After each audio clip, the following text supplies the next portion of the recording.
nekwesaba. Sesithi-ke asive lokuthi ingabe wena ubuka lokuthi kungaba yini isolution kule simo lesikhona. Ngicabanga ukuthi into lemqoka kule nto lena ayibe khona le dialogue. Political dialogue yokuthi siphumele ebaleni lokuthi sivamba masimephi. Iphinde futhi ibe khona nale referendum. Okay, ingabe nawubuka iParliamente nine njengebantu baseParliamente yini lokwenta ukuthi ningayiphushi le ndzaba ye-dialogue eParliamente lokuthi akukhulunyiswa nje ngenkosi ngoba kahle kahle eMaswati safuna ukuthi kukhulunyiswa itawuphusha manje actually lokhu bekusenda ukuthi singakwendi lokho abantu bebakhathe tikhona yangisekuvaliwe it's right now sekusebantu July. Usho ukuthi leli bandla beligadze tikhundla eParliamente beliningi babe Magogo. Babaningi. Okay, pho eveni usho ukuthi sitawubane live nangabe kunebantu litokhanza ukuthi abakhona ukukhuluma ukuthi bagadze etikhundla babe Magogo. Ngindlelo ngathi kuloko lokubudawo. Ya, kwegcina ke babe Magogo besithi asive njela lokuthi enkundleni yakho bathini nje ngendzaba ye-multi party democracy ngoba siyathi ukuthi sengumbono lomakethekile kakhulu eveni laseSwatini. Bathini bantu bakho?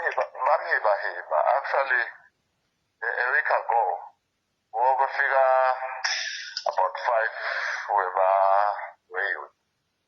Okay. bakulethela petition. Okay. Ngayemukela but emva kwaloko ama-calls wathola from the community bebangibuta ukuthi bekuhlangane kuphi ngimukelele petition.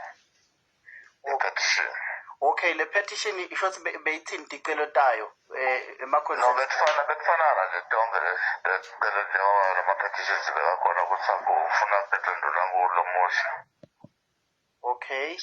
Adikhethelwe nokuthi ama-scholarships ungathi anemehlo akanikwa umuntu loqualifyako.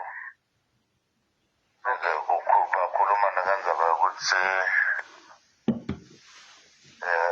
abanganikwa le contract let's say naso reachelo 60 years.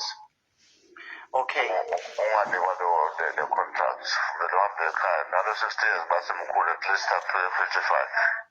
Okay, kwagcina nanibuka lapha enkantolo batayithola yini ijustice bo umhlonishwa bacede mabuza naye eMthandeni Dube kwatise kokuthi le nkantolo leya dihlobo leya nawubuka nje lokuthi nalo lijaji Mamsi baveta ukuthi umyeni wakhe unengadi yasebukhosini losho ukuthi ndlela thithi lijaji Mamsi lisihlobo sasebukhosini. Ngeke tholakala justice lapha.